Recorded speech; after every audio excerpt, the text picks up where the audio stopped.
On today's show, the screwworm outbreak threatens U.S. cattle and beef prices. The 2-week Iran war pushes past its 100th day. Donald Trump gets booed to sleep at a Knicks game. And do we have to start deciding whether we're going to continue to listen to Kanye West?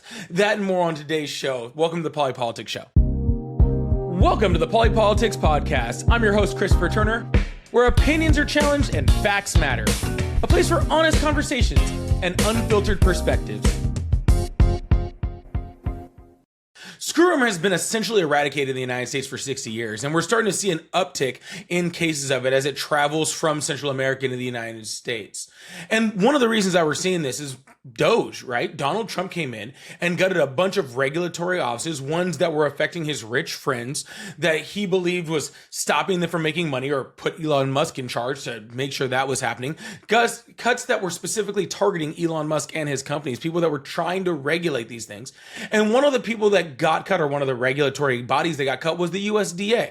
Now, the USDA is in charge of making sure that things like screwworm don't happen, but they have had severe cuts in the last year and a half since Donald Trump is president. Now, we're starting to see it in cattle. Now, let's remember that Memorial Day weekend was the highest recorded beef prices in American history, right? Donald Trump's horrific tariffs have affected prices all the way across the board. And you'll remember that they tried to, get stuff from Argentina after his tariffs had come into play, right? But what we're seeing now is that screwworms are very, very strongly attacking U.S. cattle, and we're seeing major effect on farmers. Listen to these farmers talk about how it's actually affecting them. That's their livelihood. I mean, down here, we have ranchers, we have farmers, we have, produce. It's the backbone down here. And we have a lot of ranchers, and they're afraid, that's their livelihood, and they're not sure what's going to happen. One calf right now at auction, probably about $3,000. Wow. Depending on the weight. And that's about averaging 600 to 800 pounds. This worm may screw everybody over. This is something that's going to affect cattle ranchers for a long time, right? And we're seeing this actually move forward. And the USDA, I believe they're going to try to do their best to try to contain it, but they don't have the funding, they don't have the manning, they don't have any of the things they need to actually do it, right? And what we're seeing is we can't get this beef from other places. Donald Trump's tariff wars, with all these countries, when he put on blanket tariffs on everybody, specifically affected things like Australian beef. And countries like Australia would have made deals with China to sell their beef there in retaliation for these, crazy sweeping tariffs that Donald Trump tried to do under IEEPA. So now, not only do we not have the cattle that we need here, or we're at risk of not having the cattle that we have that we need here, but we also can't get beef from other places. Remember, after Memorial Day, the Memorial Day was the highest beef prices in American history. And now we're just going to continue to see them to rise. One of the main purposes of the government, right, is to protect its people. Now, people take that as we need a strong military. And I'm not saying that that's not part of it, but it's also making sure we have food to eat and that we have safe food to eat. But Donald Trump is doing press conferences. He's doing interviews. Do you hear him mentioning screwworm? No, you don't. You hear him talking about his ballroom, you hear him talking about his arches, or how he made the reflecting pool reflecting, right? He might mention something about how he doesn't care about the Iran war, but he's not even mentioning this thing that is decimating cattle ranchers, decimating the Midwest. He already attacked them with his tariffs in his first term, and in this term, where soybean farmers specifically were attacked due to his tariffs. And now we're seeing it with cattle.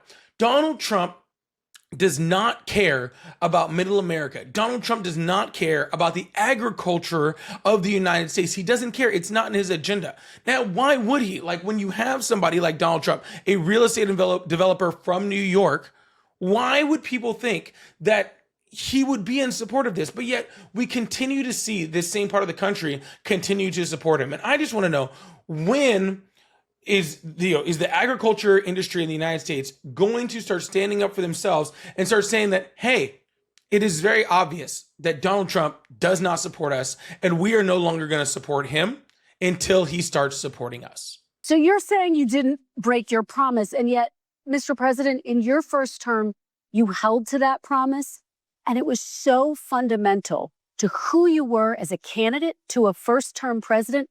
What changed? Because you insisted no new wars. First of all, I didn't guarantee no war.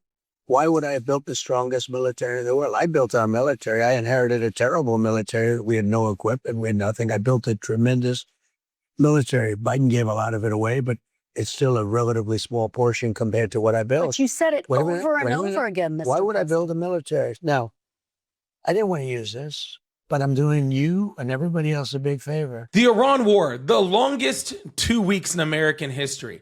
We were told this was going on in the last 2 weeks, and now we have just passed 100 days in this war. And does it look like we are starting to de-escalate?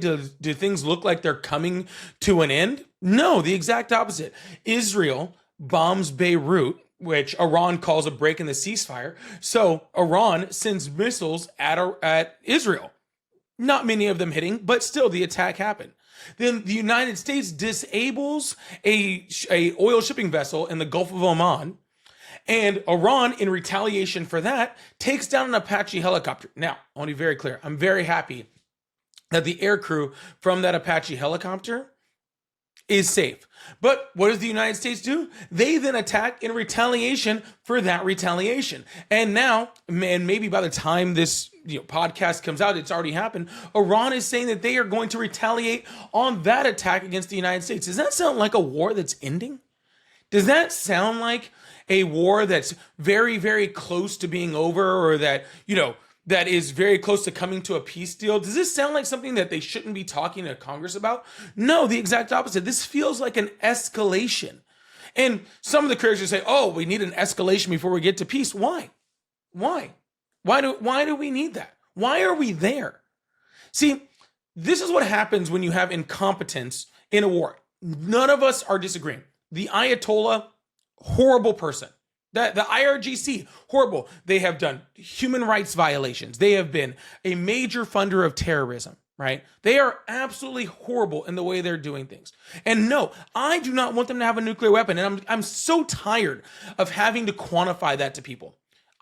I'm so tired of having to quantify that to people, but we're going to get back to that.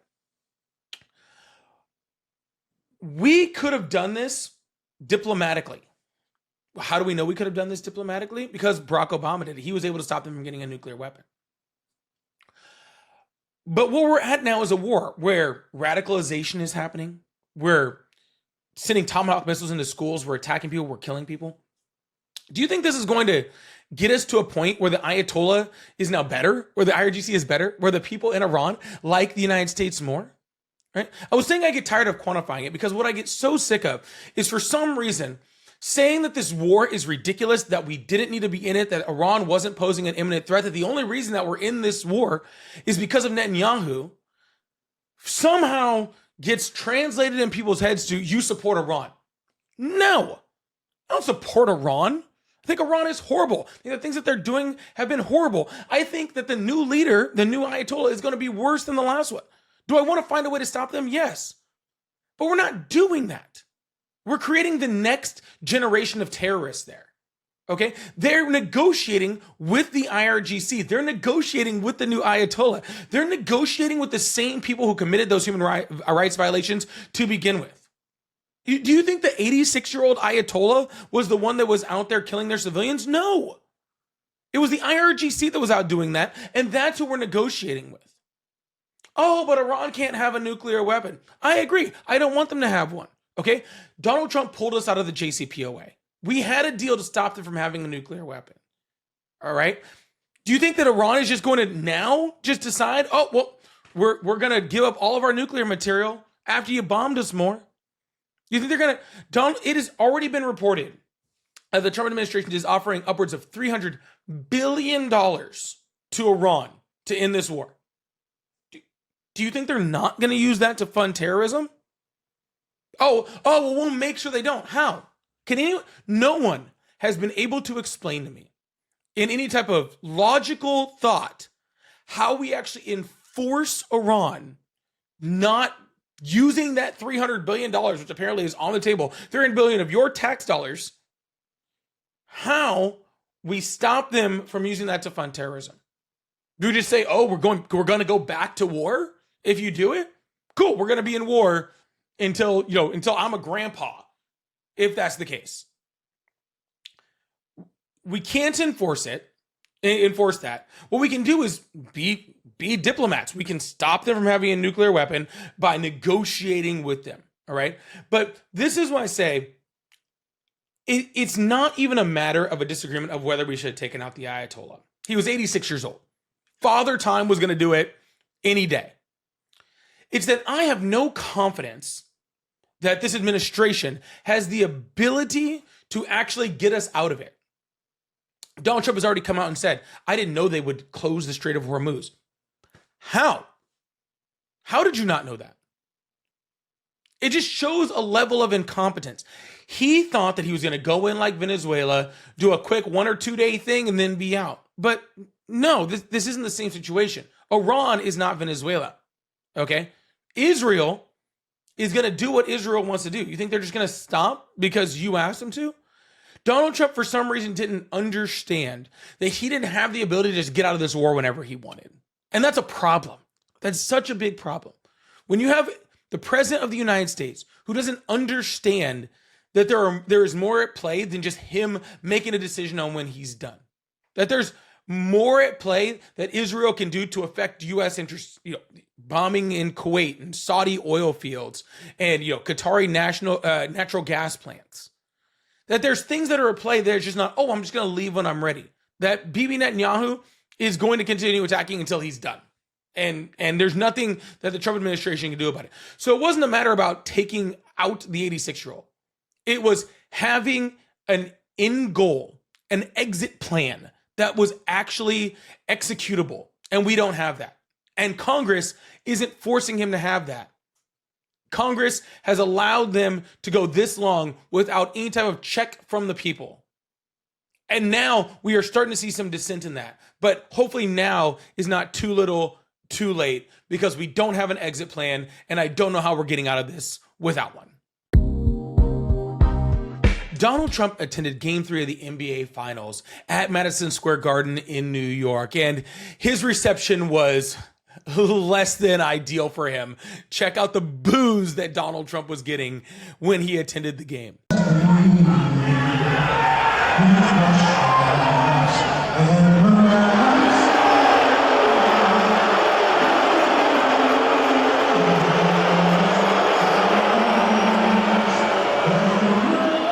We're hearing rumors about a curse. I don't know if it was a curse or not, but the Knicks had won 13 straight playoff games before Donald Trump attended, and all of a sudden they lost. Now, Zohran Mamdani was also at this game, and you saw two completely different reactions. You saw Zohran hanging out with the fans in standing room, shaking hands, people embracing him.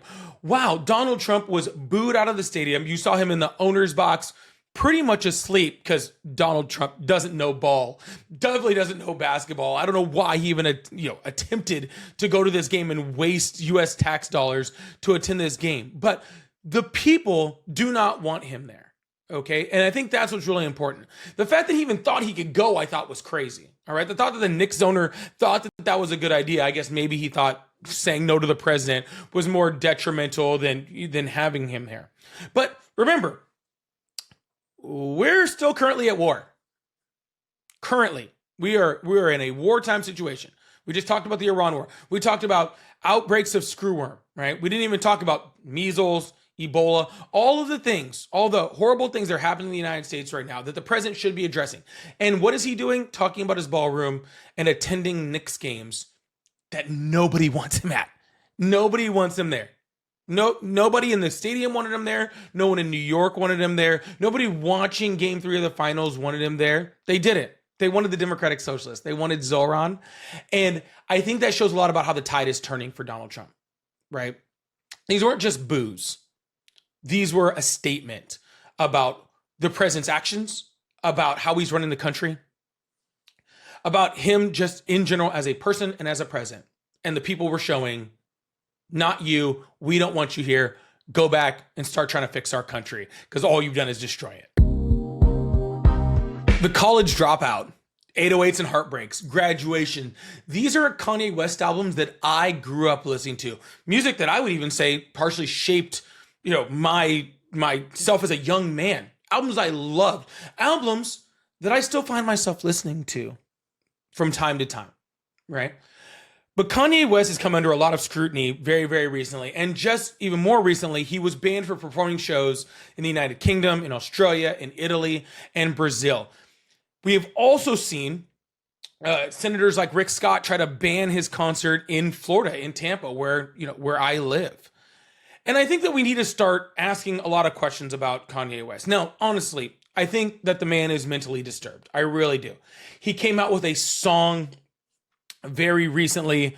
It didn't make it on Spotify or YouTube. It made it onto X. It's still available there if you're interested in what I'm talking about, where he makes incredibly anti-Semitic comments into a song. He's made those same anti-Semitic comments in a lot of other, interviews and social media posts and stuff like that. He has been allowed to perform. I know he did like 118,000 person concert in Turkey.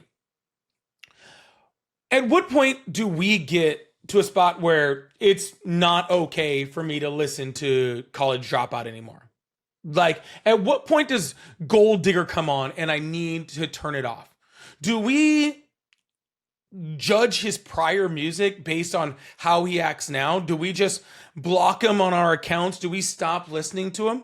I think that we end up in these situations a lot with artists where are we able to separate the music of an artist from the person that artist is, right? I know this conversation came up a lot with Michael Jackson, with a lot of the accusations that happened against Michael Jackson and the epic music that Michael Jackson put out. Like, do we still continue listening to this?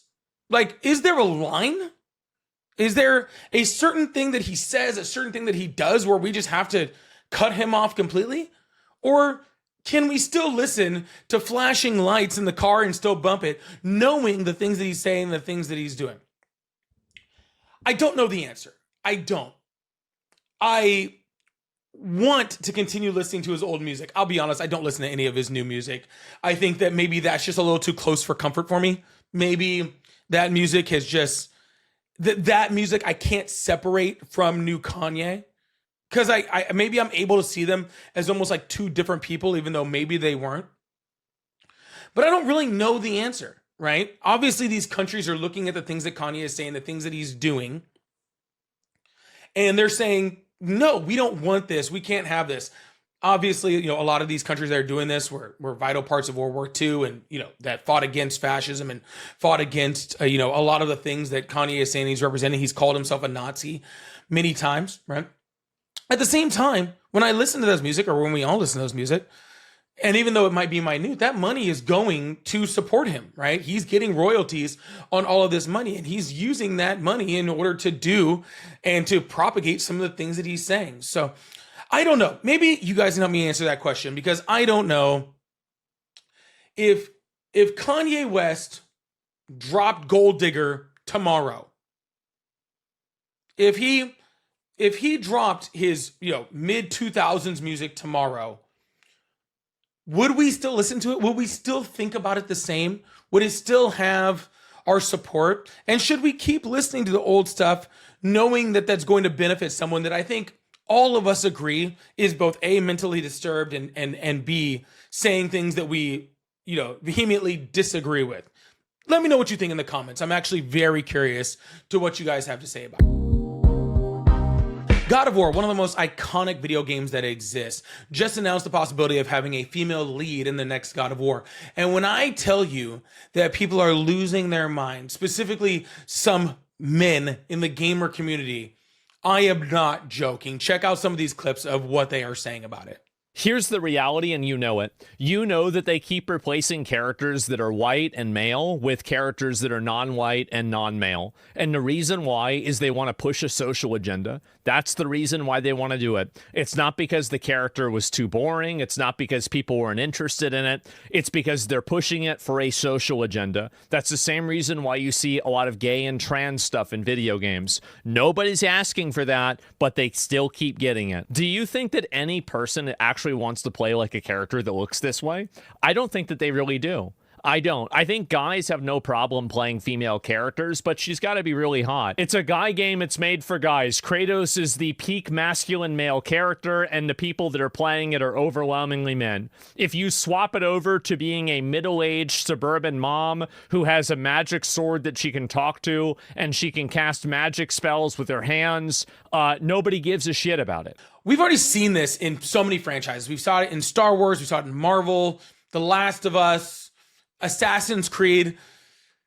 And now we're seeing it again, where for some reason, a video game character, a fictional character, being a woman, just drives this certain group of men, this certain group of men in the gamer community, just drives them crazy. Just the idea that they have to play as a woman. If the game is good, why does it matter? Why does it matter? I remember growing up playing Mortal Kombat. And I loved playing with the women characters. I thought a lot of them were more agile. They had cooler weapons. They had cooler tricks. And all of my friends were playing with me. We never thought about, oh, we only have to play this fighting game with men. We never thought about it that way. But all of a sudden it has become this thing where this toxic masculinity, this red pill incel culture has driven a certain group of people to go, oh, if it has a woman lead, that for some reason the game is no longer good. That women don't have the ability to be in these leading roles. And again, this is fictional. These are fictional characters. We saw this with The Little Mermaid. You remember when The Little Mermaid came out as black and the entire right wing just lost their minds? The new fake mermaid character was going to be black, right? Let's also remember, in the original Little Mermaid, there was Black Mermaid, right? But the fact that it was a black character, fictional character, drove certain people on the right crazy. And we're seeing that right now with God of War. The fact that our young men are being influenced in this way, I find incredibly distressing, right? I find it incredibly distressing that these young men who, through their own admission, right, that they are incels, that they are virgins, that they are any of these things, now see a woman and they go, oh, gross, I can't be involved with this game if it's a woman. And it just comes back to the point of like, did you ever think that this is the reason why you're in the situation that you're in?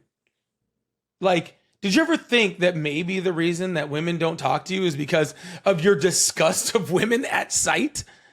That literally just you looking at a woman is just making you get on the internet and cry and whine? And then women don't want to talk to you? Ever connect those two? It's a video game. It's a video game. It's a movie. It's a franchise. It's fictional. Okay? They can be whoever they want. Okay? They don't have to be human. Right? They don't have to be. They can be gods. They can be mermaids. It doesn't matter. Why is this community getting so caught up? If a character changed from a man to a woman to a man, and what is that really saying about our culture in the United States and other, places where this exists? What is this saying about us as people if there has to be this much controversy over a fictional game character and what gender they are in that game? What does that say about us? And I think the bigger question is, how do we fix it? How do we get ourselves out of this situation? How do we get ourselves back? And I just hope that these game makers, like the ones who make God of War, don't bend to the pressure under them. Keep making these games. Keep making them with female leads. Keep making them with, leads that are black. Keep making them any way you want to make them. Make them fun. And if the game is fun, keep making it. I know I'll play them. I don't have as much time to game as I used to, but I'll play them. I know that so many other people will play them, and we will have so much more respect for you by standing on your laurels and not bending to these red pill incels out there who are trying to tell you that you're wrong. So I just want to applaud you for that. Keep going. So this is your turn to tell me what you think. Please leave a comment, hit the like button, leave a rating on there, and let me know what you think about these things, and I will do my best to get to every comment that I possibly can, right? What do you think about how the United States has handled USDA cuts and how that's affecting screwworms? What should we do for an exit strategy in Iran? Should politicians stay out of the NBA finals? And the one I'm most interested in, do we cancel Kanye? Like, subscribe, follow on all your podcast platforms. We have an interview with Chris Irizarry up next, running for Congress in Florida. And we will be back next week with a special Juneteenth episode of the podcast. Make sure you guys hit follow wherever you're at. And thank you guys so much for being here. Love y'all. Hello and welcome to the Poly Politics Podcast. I'm your host, Christopher Turner. Today we have a very, very special guest with us, Army veteran, ex-CIA officer, and running right here in Florida in the 12th Congressional District, uncontested as a Democrat, Chris Irizarry. How are you doing today, sir? I'm doing wonderful, Chris. How are you today? I am doing excellent. I'm just very happy to have you here. As a Floridian, I just absolutely love talking to people who are running for office here in Florida. I think it's so important with so many of these podcasts and so many of these interviews coming from places like California and New York. I think it's so important that there's focus on places like Florida. Wonderful, wonderful. I'm really glad you guys are doing this work in this space. It means a lot to me, and it definitely means a lot to the people in Florida. That's absolutely great. I really appreciate that. All right, so you are an Army veteran. You're an ex-CIA officer. Yes. Why now? This is your first campaign. Why is this the time that you decided that now I have to get off the sidelines, I have to run for office? Why now? Putting, as you framed it, getting off the sidelines has kind of always been something I've done. I'm an Army veteran, did 8 years in the United States Army as a Black Hawk helicopter repairer. I got out in 2003, and in 2005, I felt that I really wasn't where I needed to be with everything that was going on. The war was still continuing. We had geared up to go, and many of my friends were already deployed. I was already out of the Army at the time, but I realized I wasn't where I needed to be as far as the fight was continuing. So I put in, and in August of 2005, I put in my application for CIA, walked into the building for the first time September the following year, and I did my 16 years there, and I had, after 24 years of federal service combined, both at the Army and CIA, I decided that, you know what, it's time for a new chapter in life. I had the opportunity to retire, so I did so in September of 2024. I came down here to live in Pasco County in Hudson, to be exact. My family had been here. My parents had been here for retired almost for 20 years up in Citrus. My sister and her husband and my cousin were living in the next county over, Hernando. And my wife and I, we found our place and decided to make our new lives here. We were coming back home to family, to friends, to start this next chapter. Like I would imagine many people in your audience, I was extremely disappointed with the election results. But what really galled me was watching our current representative named Gus Villarakis, Congressional 12th District, just cede his responsibilities that are outlined in the Constitution of his job of being a representative to this district. He ceded all of his authority and his oversight powers to Doge because it was politically convenient. He allowed these people who, by his own words, were smart but didn't have a lot of common sense just run through our Treasury and our other departments within our government. And I walked out of that just beyond offended that he would just take such a cavalier attitude towards that when I just defended this country for 24 years, had just come home. And I just made the decision right there. There's like, you know, I need to go upriver on this problem. This representative is a problem. To abandon your post after I just did 24 years and took 2 oaths of service to this country, I just was not going to watch. That just was not going to fly with me. So I thought about it. I went home. I talked to my wife about it. On Mother's Day, I let my family know that I was running for Congress. I had filed my paperwork, and I've been basically campaigning since June of last year. Well, that is just an absolutely amazing record of service to this country, both in the military and the CIA. I think that is exactly what we need, especially with the current climate that's going on with foreign affairs in the United States, with the current operations that are happening in Iran, the very recent operations that have happened in places like Venezuela. The president has come out and said very specifically that places like Cuba are next, and who knows how that is going to snowball continuing. As an Army vet, as an ex-CIA officer, as someone who has spent their entire life, being part of the defense of our country, part of probably offensive operations, how do you believe that really drives you into to be specifically suited for this exact position? That's an excellent question. I am of the notion that there is a standing that the United States must maintain in the world. That just doesn't mean going off on half-baked ideas of what we need to do as far as bringing other countries and other governments in line with our own beliefs. I believe that bears an awesome and deep responsibility in and of itself to be a citizen, a fellow citizen of this world with other countries. I do believe that we are uniquely qualified to be able to be a force for good. I can see, however, in my time when I've been overseas, why the United States can be difficult or difficult to follow and get on board with. So for that, we definitely need to have a mindset to where, especially with this current administration, with any administration, that whenever we have engagements that call for military action or call for a hardline stance or a defense of an ally with similar interests, that we need to be serious about this.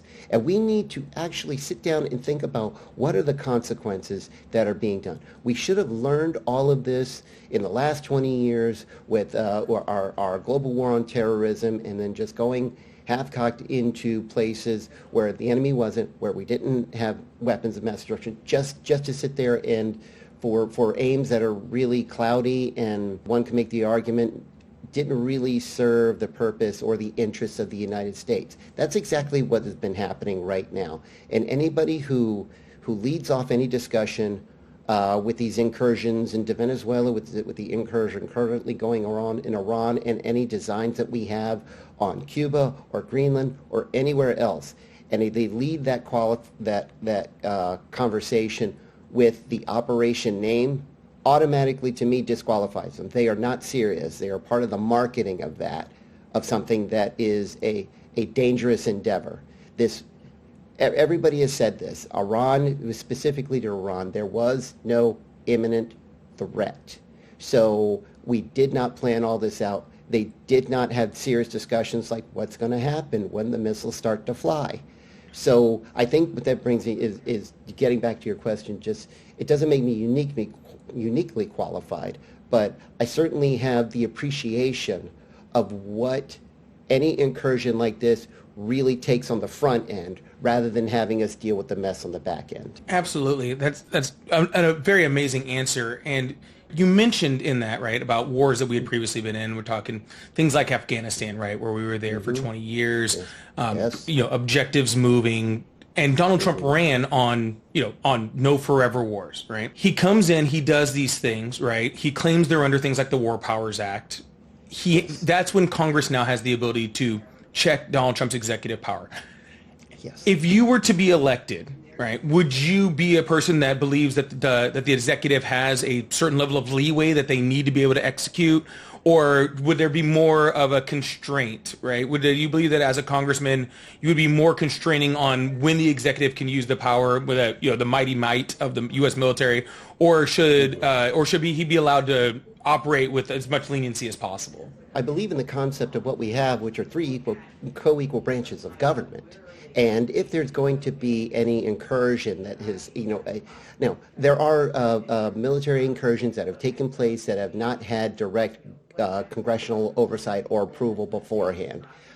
I'm aware of that. I'm also aware that there were also factors that played into that made that sequencing necessary for that part.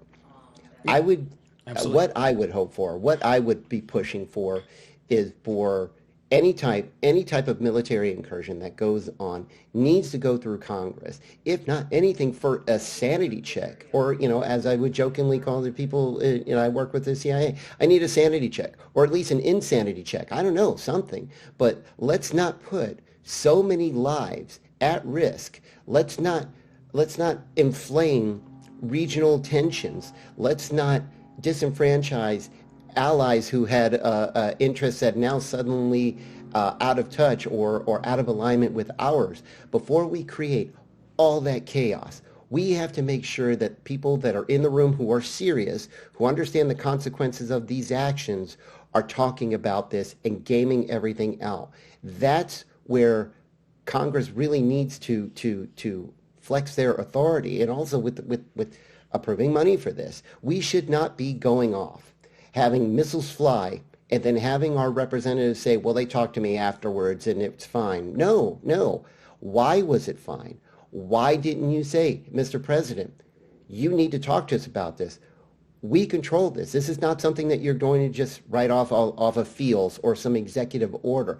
There is a reason for this. I was just talking about this with somebody just recently, how there are these people who are coming into this who are clearly beyond their depth, who are talking about this. They have an idea. And because they came up with the idea for the first time, they don't remember this idea, that this is the first time this has ever been thought of. It's like, well, that's not the way the world works. With the scientific method and everything, you make an observation, you come up with a hypothesis, and then what do you do next? You check to see what work's been done previously and why we kind of think of things the way we do and why we do these things. There are reasons. We have the infrastructure that we come up with the best ideas. We don't get it right all the time, but we make the concerted effort to do so. And when you just have a compliant Congress who is not going to hold the executive office to some type of processing of, you're undertaking a big, huge endeavor. It's going to put a lot of lives at risk. We need to talk about this. Anybody who's doing that and just allows them to do that just really just needs to move on and go pursue some endeavor that doesn't have such an awesome responsibility as other people's lives with a military incursion into Iran. That's ridiculous. I love the way that you put that, the way you framed it as like a sanity check. And really, if I believe that's the way our government is really set up, right? To have an executive branch and then a legislative branch who puts a sanity check on it, a Supreme Court who puts a sanity check on there. And we've seen incursions into that even recently, again, with the War Powers Act and other things that have been going on. I want to switch gears a little bit. You have this long career, in service to the United States. I personally believe that does make you uniquely qualified to run in primarily red districts. You're running in a district, I believe, if I remember the numbers correctly, carried the last representative by about 28 points, carried Donald Trump by quite a few points, right? But at the same time, we are seeing different flips, right? We're seeing places like Virginia, we're seeing places like New Jersey, where we're seeing very red districts, or even slightly red districts that are flipping more blue. And we're seeing it even here in Florida, right? With Florida's 87th, where Emily Gregory was able to go in and turn Donald Trump's own Florida district into a blue district, which was absolutely amazing. Represented by a Democrat. That's gotta absolutely keep him up at night. Oh, that's gotta burn just a little bit, doesn't it? So with you seeing all of this, how does that kind of rephrase maybe your hope, your optimism, even when running in such a deep red place like Florida's 12? Well, I do believe that my background gives me some credibility that maybe many of the constituents here who are Republicans or who may not see eye to eye with me politically. I believe it does give me some credibility. It does give what we call bona fides, something, an implied sense of somebody who has a sense of direction that is of value, that brings merit to the situation. I've found out that many people that they've, for instance, right now, just supporting people to get on the ballot, many Republicans, even though they would never vote for a Democrat, are good with the idea of having a choice. Whether they would vote for that, something or not, they're more in line with that idea. Because I'm able to do that, because I've with the military, this is one of the most densely populated regions in Florida as far as veterans go. So being able to come from that and speak to those issues and to walk amongst those in those circles, and my background helps me relate to people more. And I'm not saying anybody who is not a veteran cannot bring value added to the veteran community down here. Our current representative is not a veteran, so that separates me from that a little bit. Also, I've spent a lot of time, as I said, I've been out there in June, and although there are many registered Republicans out there, and even though just for the race you just mentioned, the one that took place last week in the Mar-a-Lago district, there were more registered Republicans that showed up than Democrats, but the Democrats prevailed. Why was that? Well, because you have a lot of people, and I've observed this on my time on the trail. I've observed that a lot of people are having misgivings with their party on both sides, but particularly with Republicans right now. Last week's elections, I believe, you could glean just from the numbers that many Republicans that went into the polls voted the other way. But the research that I've been seeing that hasn't been the case. They just haven't been showing up. So I think all of us really are yearning for our leadership to start making sense, to have transparency, to be subjected to accountability, and they're just not seeing that right now. So yes, the numbers do not look good. I joked that yes, this is a district that when red wants to do a self check on how red it is, it compares it to District 12. So, but I am seeing a shift in the observed behavior, that people have been more willing to talk to me and say, hey, where is this? And yeah, you're right. I believe my background does give me more credibility, or at least a step up on that. But I think why people are really questioning whether or not they can support their party right now is just what they're observing, the actions of the administration and what they're doing right now. Yeah, I do believe that so many people are disenfranchised, from their party right now, and that goes for both Republicans and Democrats. I think that Absolutely. From the Republican side, it's a lot of promises made, not promises kept, right? From the Trump administration and from the congressman who said, hey, if you vote for me, then I will help Donald Trump, make sure we don't go to new wars. And then the exact opposite is happening. I think you're seeing something a little different from the Democratic Party. I think that you're seeing a lot of disenfranchisement because of some people maybe like Chuck Schumer, who are kind of trying to keep an old guard, or not willing to take risk, or not really ready to move towards more of a progressive type of movement. So I'm going to ask you a question, if you feel comfortable answering it. Tell me something that the Democrats should be doing better right now. Well, probably one of the things that I think that the Democrats could be doing better, a lot of it is messaging. We hear about policies, and we hear stances, and we're supposedly fighting for the working class. Okay. Fighting for the working class. Well, if there are ideas that can be incorporated by different stances and everything, let's see an amplification of that. The Democratic Party does not do itself any favors, and the reason why the messaging is so, I don't know, it kind of just seems to blend in with all the rest of the noise, and may actually be more like a Republican-like kind of messaging, is because they're beholden to the same big donors. They're beholden to the same corporate interests, many of the people.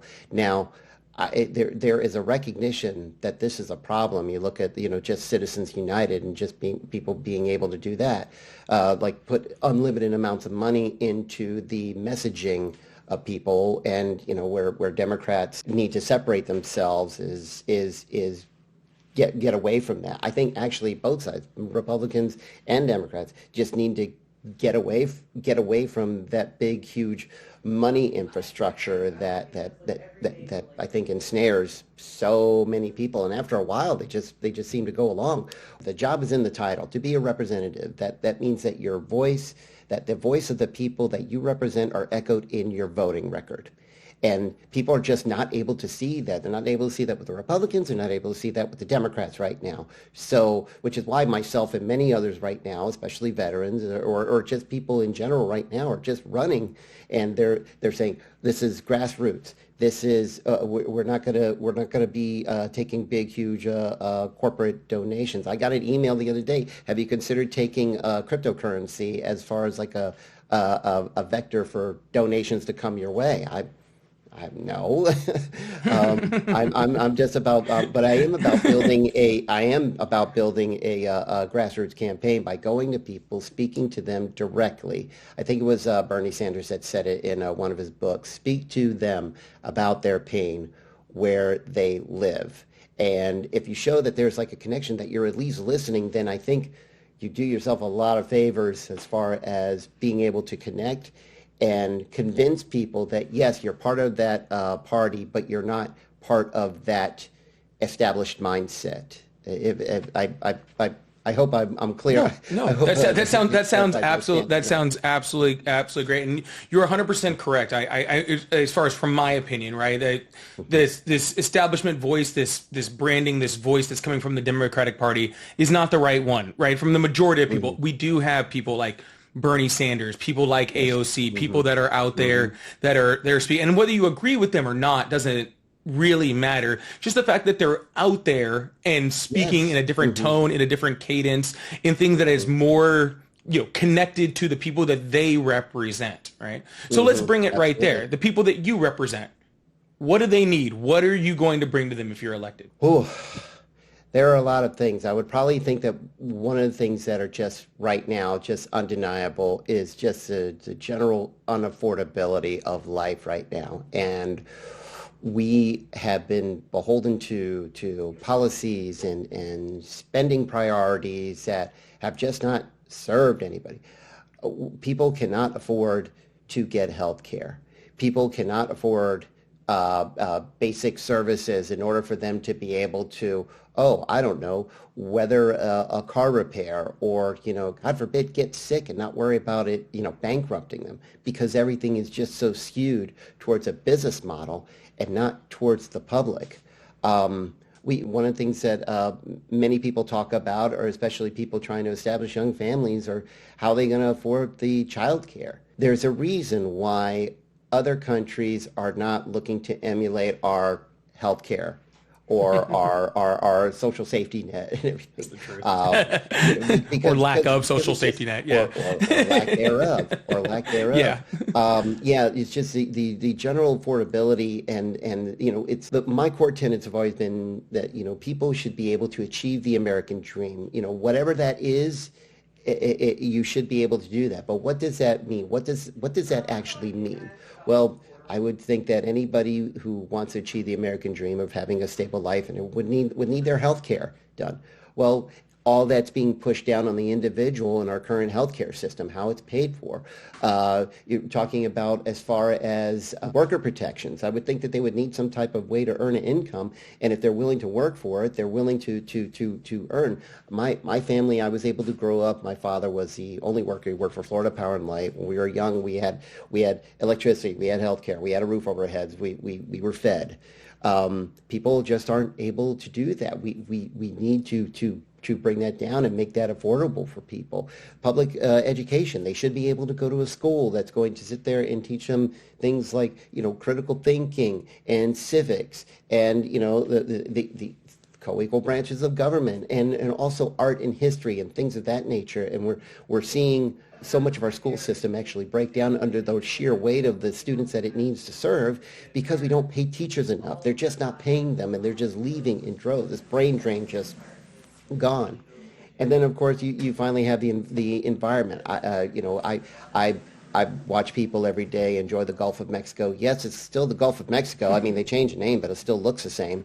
I see people out there enjoying life, and they're able to spend time, build memories with their family and loved ones, and we need to be able to take care of that. We've seen a raging, egregious underinvestment in all of those aspects, and I'm just not sure how, when all of those are are eroded to the point that they are, then anybody can achieve the American dream. So that's where those are. That's a big, wide spectrum answer to your question. But No, yeah, just generally, it's just the affordability and just being able to have a shot at the American dream. Yeah, absolutely. And affordability is a problem, especially here in Florida, right? Especially when you live in a place like I say, I live right on the Gulf also, Northern Gulf, but right on the Gulf also. There's just only so much room to build when you're on a peninsula, you know, like it's not like, you know, other states where you can just start building into the desert or anything like that. Like there's water in every direction, or, you know, 3 of the 4 at least, right? Of course, and so there's just not that much room to build. So things like housing just becomes more difficult. And yeah, it just makes it a lot more difficult for people here. So I think that's absolutely awesome. I think that the people down there in the 12th district would be happy to have you. But you still are running in a place that is primarily Republican. So if you were just like, hey, and you mentioned this earlier, you know, some people are disenfranchised with their party. I'm your standard disenfranchised Republican voter. I've never voted, you know, blue in my entire life.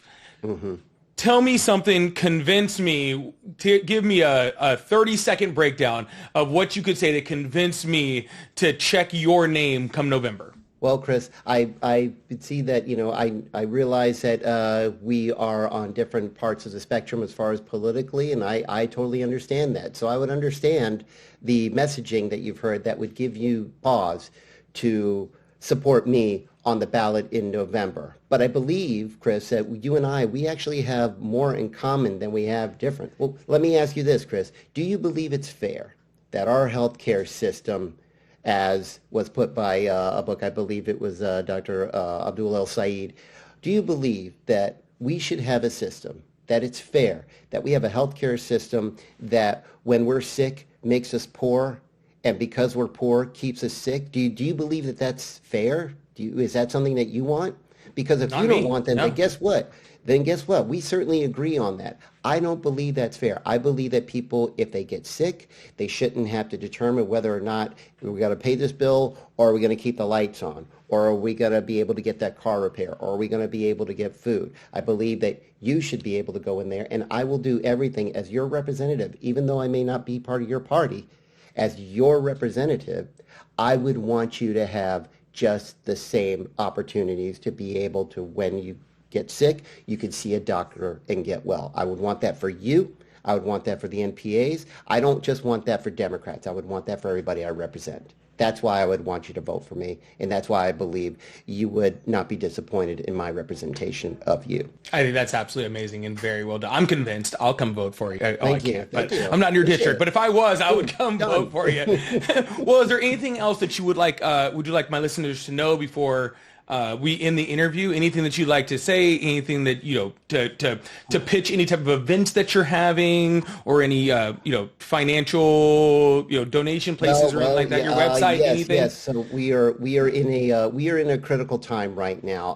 I am running a grassroots campaign because I realize that people have misgivings with the donations that have and the money that has flowed into politics. If anybody were to look at my hair, I clearly don't have anything to hide. And I'm not interested in taking any money that would make people believe that I have some other unspoken agenda. That being said, politics is a rich man's game. And I'm not going to raise as much money as the incumbent Gus Villarakis.